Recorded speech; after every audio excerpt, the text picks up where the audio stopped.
The rain had been falling for hours, turning the streets into slick rivers that reflected the orange haze of the city lights. But inside courtroom 6B, the air was dry, heavy, and suffocating, as if every molecule carried the weight of 100 unspoken truths. The oak benches were filled with faces tense with anticipation, eyes darting from the towering marble columns to the elevated seat where Judge Alistair Monroe sat unmoving like a monument carved from cold stone. At the center of it, all stood a woman whose very presence made the silence louder. Her name was Aisha Grant, a 29-year-old black maid, whose uniform was no longer a symbol of servitude, but of defiance. Her hair tied back in a simple braid, her dark eyes unwavering as they locked. On the billionaire seated at the defense table, Victor Kane, a man whose power stretched across continents, whose signature could collapse companies or crown them kings. For months, the city had whispered about the trial, a case so dangerous that 3 key witnesses had vanished one after another, their names quietly erased from records their bodies never found. But Aisha had not vanished, and tonight she would speak. She gripped the edge of the witness stand as if the polished wood might keep her. Grounded, her knuckles whitening under the pressure in front of her, Victor Kane's legal team sat like an army in tailored suits, each one worth more per hour than Aisha made in a month, their faces blank, trained to betray nothing but Kane himself. Did not hide his disdain. His smirk was a blade, an unspoken warning that this room was his domain. He had built empires, crushed rivals, bribed senators, and now he faced a woman he had once walked past in his own penthouse without so much as acknowledging her existence. The irony was almost poetic, and Kane hated poetry. The court clerk's voice broke the stillness. "Please raise your right hand. Do you swear to tell the truth, the whole truth, and nothing but the truth? So help you God." Aisha's voice was low, steady. "I do," but in her mind she added, "even if it kills me." Every camera in the room clicked to life lenses focusing on her. The networks had been barred from broadcasting live, but reporters still sat with pens poised to etch her words into headlines. Aisha glanced at Kane once more, seeing the faint twitch at the corner of his mouth, a sign that beneath the mask, something in him was unsettled. She knew why she carried the kind of truth that could not just wound him, but destroy him. Utterly, the prosecutor. A sharp-eyed woman named Elena Mendez stepped forward. "Miss Grant, can you tell the court how you came to be employed by Mr. Kane?" Aisha took a breath. "I started working for Mr. Kane 3 years ago as a housekeeper. I cleaned his penthouse twice a week." She paused, her mind flickering back to the first time she entered that sprawling glass fortress in the sky, the smell of expensive cologne, the walls lined with art worth more than her entire neighborhood. And the man, himself always in the shadows of some deal or another, but that was just the beginning, she continued. "Because soon I realized that cleaning wasn't the only thing I was doing." The defense lawyer objected immediately. "Speculation, hearsay, sustained," the judge replied calmly. But Elena leaned in. "And what do you mean by that, Miss Grant?" Aisha let her words fall like stones. "I mean, I was cleaning up more than dust and dirt. I was cleaning up secrets." The murmur in the courtroom was electric. Kane's smirk froze, and Aisha felt the shift in the air. She wasn't just telling a story, she was pulling a thread, one that if tugged hard enough could unravel everything Kane had built. The first time she found something, it had been a shredded contract. In the waste bin, Kane had a habit of tearing sensitive papers, but not all the pieces made it into the shredder. Aisha had quietly pocketed them, piecing them together at home under a single dim bulb. What she read had chilled her to the bone. It spoke of offshore accounts, shell companies, payments routed through charities that never existed. She continued, her voice calm but her pulse pounding. "I kept finding more documents, ledgers, names, dates, places, things. No maid should see things. No one was meant to see, and I didn't know what to do at first, until one night I heard something I was never supposed to hear." She paused, looking directly at Kane. You were on the phone in your study. The walls are thin, the tension in the room tightened like a noose. The judge adjusted his glasses. Mr. Kane, please refrain from making any gestures toward the witness. Kane had leaned back in his chair, but his eyes burned into her. That night, Aisha said, I heard you talking about removing someone from the picture permanently, and that someone was the man who's now gone missing. Gasps broke out in the gallery. The judge's gavel cracked against the desk order, but it was too late. The words were out, and the war had begun. The judge's gavel strike still echoed when Elena Mendez stepped forward again, her heels clicking like clock ticks in the silence. Miss Grant, let's go back to that night. You say you overheard Mr. Kane speaking about removing someone. Can you recall his exact words? Aisha's breath was slow, deliberate. Yes, she said. He said if he keeps talking, we'll have to erase him. No loose ends, no witnesses, just like the others. The courtroom exploded with noise voices overlapping until the judge slammed the gavel again. The others, Judge Monroe, leaned forward, his tone razor sharp. Miss Grant, who are the others? Aisha didn't flinch. The three people who were supposed to testify before me, Kane's lead attorney, James Holloway, shot up objection. This is outrageous, Your Honor. We have no proof these alleged witnesses even existed. Sustained, the judge replied, but his eyes lingered on Kane longer than necessary. Elena moved to a new line of questioning. Miss Grant, can you tell us about the first time you realized something was wrong in Mr. Kane's household? Aisha's mind wandered back 2 years. The city was wrapped in winter's cold bite. The Kane penthouse glittered against the skyline like a jewel in a crown.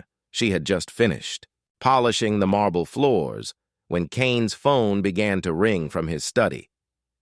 She wasn't supposed to be in there, but a gust from the balcony had pushed the door open. Papers were scattered on his desk, each stamped with red markings and strange acronyms she didn't understand. At first she thought it was legal jargon, but one word kept repeating offshore. Her hands trembled as she replaced the papers exactly as she had found them, but a seed of suspicion had been planted. It grew quickly. The second incident came weeks later when she found a blood-stained cufflink wedged under the edge of a sofa. It was gold engraved with Kane's initials V.K. The stain was dark, but unmistakable. She had washed enough laundry in her life to know what blood looked like. She never mentioned it to him, she just slipped it into her pocket that day. In court, Aisha explained, I started keeping everything I found. Photos, contracts, receipts, even recordings. I didn't know who to trust, but I knew that if I said nothing, I'd become one of the others. Kane sat unnervingly still, his jaw flexing slowly as though holding back the urge to interrupt his attorneys. Scribbled furiously, passing notes down the table, but Kane ignored them, his focus locked on Aisha as if trying to will her into silence. Then Elena asked the question everyone in the courtroom had been waiting for Miss Grant. What exactly is the truth that Mr. Kane offered you $100 million not to tell? The air seemed to freeze around them. Aisha lifted her chin, meeting Kane's gaze without fear. The truth is that Mr. Kane ordered the murder of his own business partner to stop him from exposing a billion-dollar fraud. Every head in the courtroom turned toward Kane. His smirk was gone, replaced by a thin, cold smile that didn't reach his eyes. He leaned toward Holloway, whispering something no one else could hear. Elena pressed. And you have proof of this? I do, Aisha replied calmly. It's in a safe deposit box under another name in another city, and if anything happens to me, it goes public. The gallery erupted again, flashbulbs exploding like gunfire, the sound of pens scratching across paper. The judge banged the gavel for order, but this was no longer just a trial. This was war. Outside the courthouse, the night was alive with tension. Reporters swarmed the steps, microphones thrust forward, shouting questions into the wind. The city itself seemed to lean in, listening to every word as if knowing that by morning everything could change. Aisha left under heavy police escort, but she knew better than to think that meant safety. Kane's reach was long, and money moved faster than protection. The black SUV slid through the rain-soaked streets, heading toward the safe house. But her eyes kept drifting to the rearview mirror. A pair of headlights followed too closely. Every turn they made, every street they chose. Inside Kane's penthouse. Victor stood at the window overlooking the city, his hands clasped behind his back. The lights of the skyscrapers glittered like embers on water. She thinks she's safe, he murmured to himself. But she doesn't understand what. It means to challenge me. His phone buzzed and he answered without looking. Who is tailing her? The voice on the other end was steady. We have eyes on her all the way to the safe house. Kane's voice was colder than the glass in front of him, like, sure she never makes it to court again. Rain streaked down the SUV's tinted windows, blurring the neon signs and street lamps into bleeding streaks of light. Aisha sat in the back seat, her hands clasped so tightly they ached. Detective Harris was at the wheel, his partner Collins in the passenger seat. You're safe with us, Harris said, glancing at her in the rearview mirror. But the way he said it felt more like a prayer than a fact. The tail behind them kept its distance just enough not to seem suspicious, but close enough to be. Collins tapped the GPS screen twice and muttered, They're sticking to us. Harris took a sharp right turn down a less lit street, then another. The headlights followed. Aisha's heart began to pound. This isn't just paranoia, she thought Kane. Wouldn't let her walk away. Not now. Not after what she'd said in court. She leaned forward. Harris, if they want me, they'll take you too. We have to split up. Harris shook his head. Orders are to keep you in sight until you're at the safe house. If we split, they win. The street ahead was blocked by a delivery truck idling sideways. Harris cursed and swung the SUV into reverse. The tail closed the gap, their brights flooding the interior with a blinding glare. A door opened on the truck ahead. Two figures stepping into the rain, black coats hiding their hands. Harris reached for his sidearm, but before he could act, a black motorcycle roared in from the opposite direction, skidding to a stop between them and the attackers. The rider was covered, head to toe in matte black leather helmet visor down. They pulled a short shotgun from a side holster and fired into the air. The attackers scattered, disappearing between buildings. The rider pointed at the SUV and gestured sharply to move Harris. Hesitated, but the rider's body language wasn't threatening, and the alternative was staying still with Kane's men regrouping. They followed. The rider took them through a maze of back alleys over a bridge, then into an underground parking garage. The engine echoed off concrete walls. The rider dismounted, approached Aisha's window and tapped twice. She hesitated but rolled it down. Just enough. You don't have much time. The voice was distorted through the helmet. He knows where you're safe. House is. Get to locker 17 at the Westport bus terminal. The rest will be there. Who are you? She asked. The rider paused for only a moment. Let's just say I owe someone Kane couldn't silence. Then they swung back onto the bike and vanished into the rain. Harris drove without speaking, but the lines in his face deepened. At Westport, the terminal was nearly empty. The locker was old, dented, its key taped under a nearby bench. Inside was a single manila envelope and an unmarked phone. Harris scanned the area while Collins opened it. Inside were photographs of Kane with a man Aisha recognized from news archives, Michael Reddick, his former business partner. The dates on the photos matched the week before Reddick's sudden disappearance. Alongside them were offshore bank transfers tying Kane to shell companies in the Caymans and Panama. This is it, Aisha whispered. This is the proof Kane wanted gone.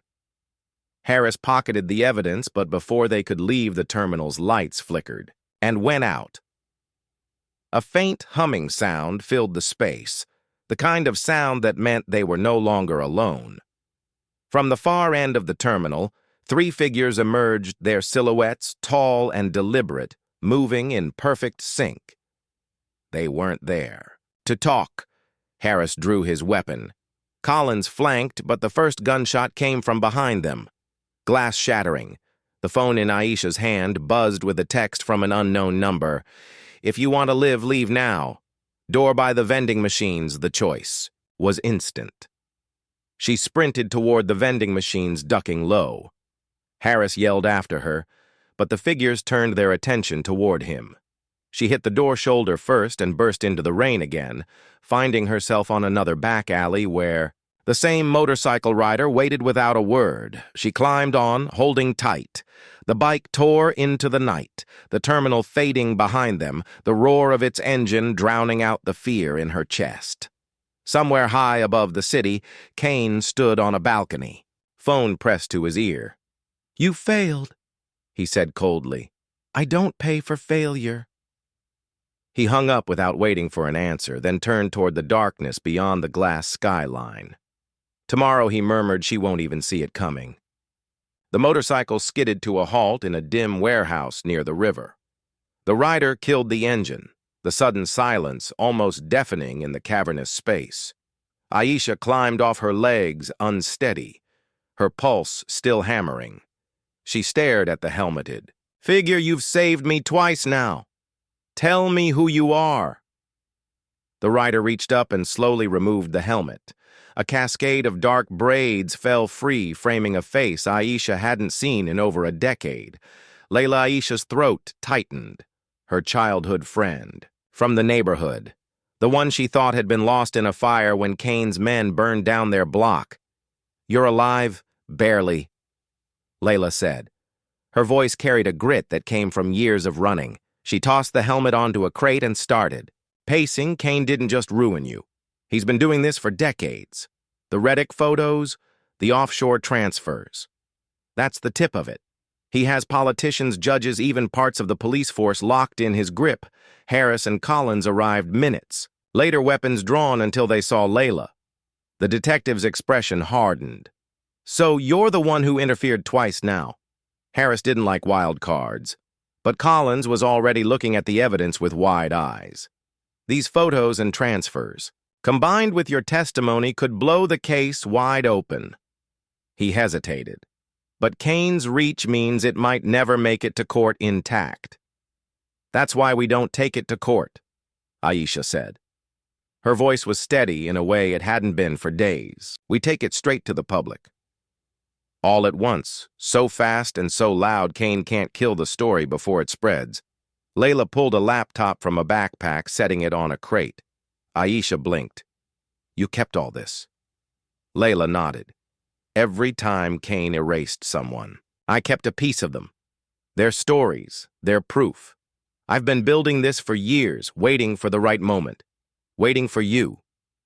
The plan came together quickly. Aisha would record a sworn statement laying out everything she'd witnessed as Kane's Maid.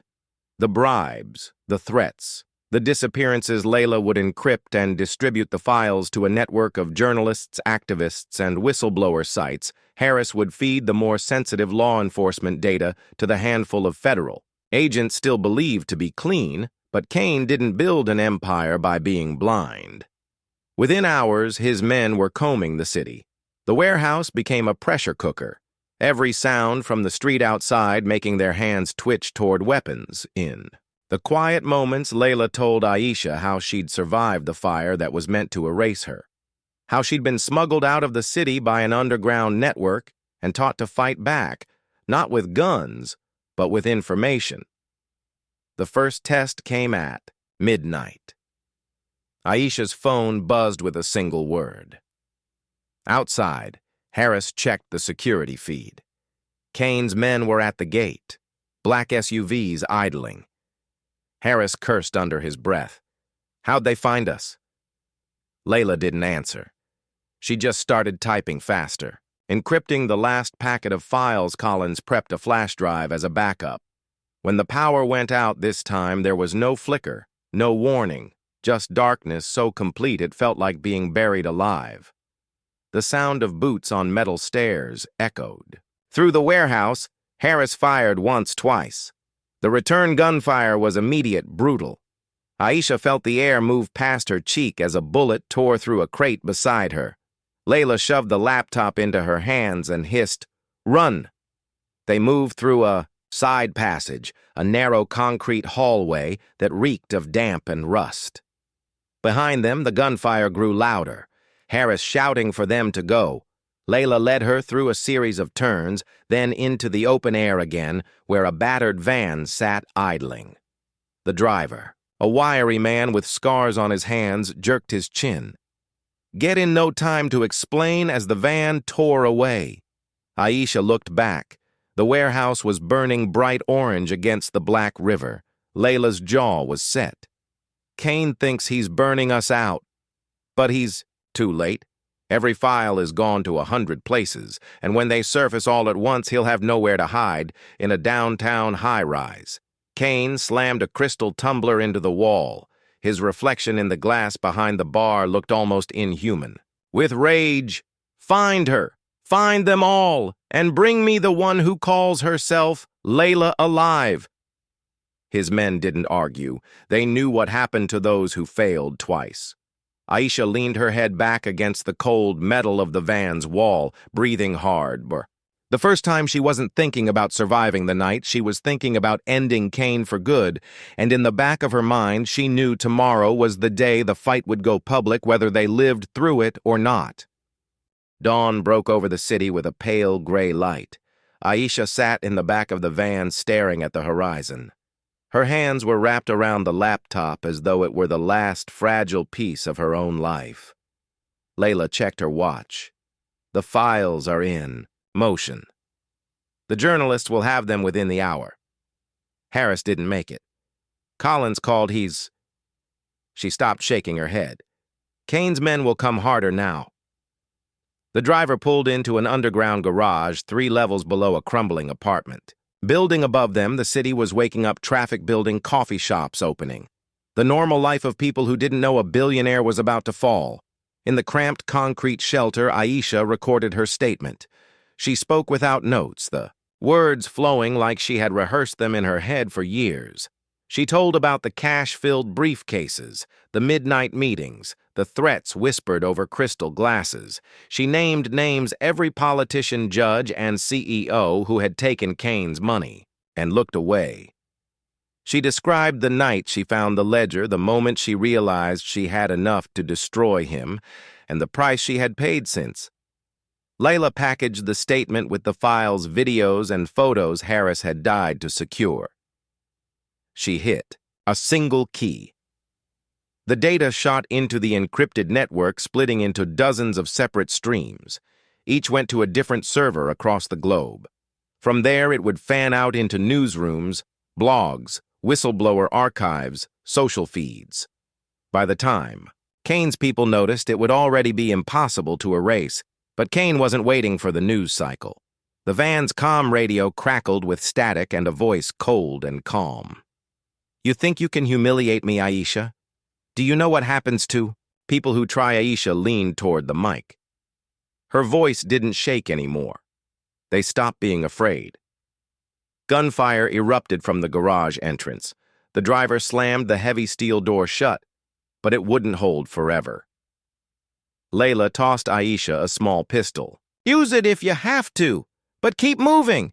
They darted through a maintenance tunnel, the sound of boots growing closer. Behind them, the driver's voice shouted. Go! They emerged in an alley 2 blocks away, sirens wailing in the distance. The street was chaos already. As the files began appearing online, social media feeds exploded. Kane's name trended within minutes. Reporters flooded the streets, cameras rolling. The public watched in real time as the story of his empire unfolded. Every bribe, every cover-up, every disappearance. Kane's convoy barreled through the city toward the private helipad on the river. His security detail closed ranks, but the crowd was too big, too angry. People shouted his name in fury, throwing phones into his path, live streaming. His face as he tried to push through the mob. Aisha and Layla reached the river first. Harris had tipped them off to Kane's escape route before the warehouse burned. They hid behind a stack of shipping containers, watching the sleek black helicopter spin its blades in readiness. Kane emerged from the armored SUV, rage twisting his face. He never saw Aisha until she stepped out in front of him, her pistol aimed squarely at his chest. The crowd went silent. Cameras zoomed in, helicopter rotors thumped overhead. "You tried to buy my silence," she said. "But truth isn't for sale. Not for 100 million. Not for anything." Kane's smirk faltered for the first time. His eyes flicked to the cameras, then back to her. He raised his hands, but it was too late. Layla stepped forward and handcuffed him in one swift move. Federal agents pushed through the crowd, the handful still loyal to justice. Their arrival was perfect timing, caught on live feeds from every angle. Within hours, Kane's accounts were frozen. His allies in government scrambled to distance themselves. His name was stripped from foundations, buildings, investments. A lifetime of untouchable power crumbled in a single day. That night, Aisha stood on the rooftop of the safe house, watching the city lights flicker. Layla joined her. "You did it?" "Aisha, no," Layla said quietly. "We did it, and Harris did it." And everyone who refused to be silent, Kane thought fear was the strongest weapon. But he was wrong. The wind off the river carried the sound of the city below, people talking, laughing, living free of his shadow. Aisha took a deep breath. For the first time in years, she felt like she wasn't just surviving. She was living. And somewhere far below in the streets, someone whispered, her name like a story worth telling, a reminder that no amount of money could silence the truth.